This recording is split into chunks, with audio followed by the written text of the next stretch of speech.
যাকে আনার পরে আমি 2 সপ্তাহ ভাত খেতে পারি নাই ঘিনের জ্বালায়। তার এই পায়খানা প্রস্রাব আজকে সপ্তাহখানিক ধরে আমি পরিষ্কার করতেছি, কারণ লিটারে গিয়ে পায়খানা প্রস্রাব করার মতো অবস্থা পুষির নাই। ওর খুব কষ্ট হয়। লিটারে গিয়ে বসে বেচারা, কিন্তু ওখানে তার হয় না, প্রেসারে আসে না, ও প্রেসার দিতে পারে না। যখন সে শুয়ে থাকে তখন অটোমেটিকলি পায়খানা প্রস্রাবটা বের হয়ে যায়। ওটা আবার টিস্যু দিয়ে আমাকে মুছে নিতে হয়, আর এইভাবে একটু একটু করে ওকে খাবার দিতে হয়।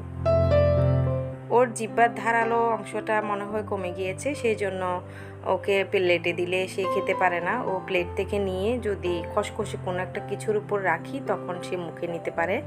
তো আমি কাপড়ের উপর, যে পাপোশের উপর, কার্পেটের উপর, যেখানে যখনই বসি ওখানে তাকে খাওয়াই।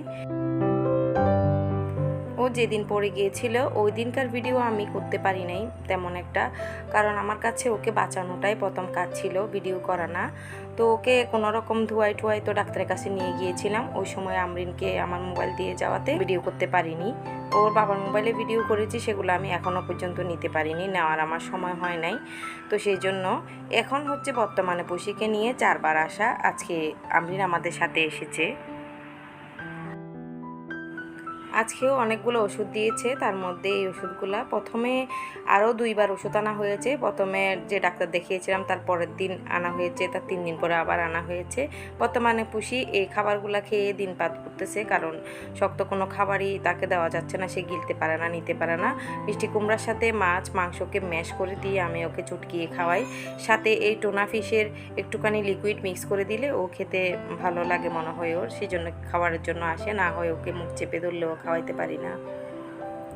এই যে দেখেন, প্যাকেটটা খুলে দিলে এভাবে সে ঝুড়ির ভিতর বসে বসে খায়, কারণ কোমর ভাঙার জন্য সে প্রথমে তো নড়তেই পারে নাই, শুরুতে নড়তে পারে না, এখন একটু একটু হাঁটে।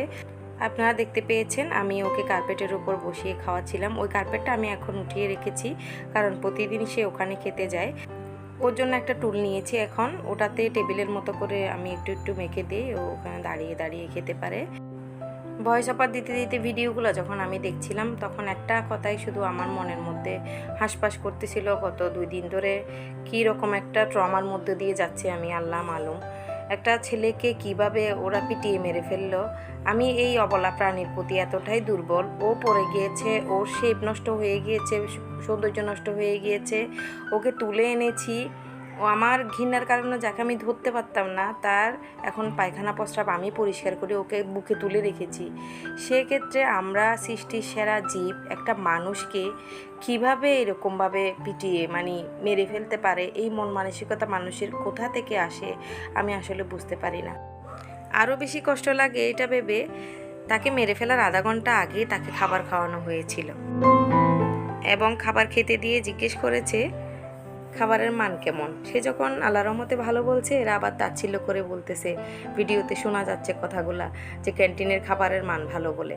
আরে বাবা, তোমরা কি বুঝবা, যার জীবনের লাস্ট খানা, লাস্ট খাবার, এ খাওয়াটাই তার শেষ, সে তার মুখে এ খাবারটা কীরকম অমৃত লাগে, এবং সে না খাওয়া ক্ষুধার্ত ছিল, সে খাবারের খোঁজেই তো ওখানে গেছিল। খাবার দিয়ে তাকে খাবারের বিনিময়ে জানটাই নিয়ে নেওয়া হয়েছে। আসলে চিন্তা করলে খুবই খারাপ লাগে, একটা মা হিসেবে, একটা ভাইয়ের বোন হিসেবে, কারণ ছেলেটার মুখে শুধু আমার ছোট ভাইয়ের চেহারাই আমি দেখি। তুই আমাদের জন্য দোয়া করস, আল্লাহ তো ওকে ভালো করে দিবে। অসুখ হয়েছে, আল্লাহ ভালো করে দিবে।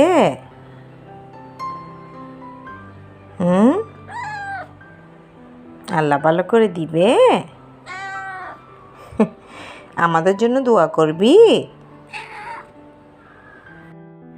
মানুষ বিড়াল পোষে সৌন্দর্যের জন্য, সুন্দর বলেই বিড়াল মানুষ ঘরে রাখতে পছন্দ করে। আমার পুষিও অনেক সুন্দর ছিল, কিন্তু পড়ে যাওয়ার ফলে ওর লেজের গোড়া দিয়ে ভেঙে গিয়েছে, আগের মতো শেপ নেই, এখন সে বাঁকা হয়ে হাঁটে।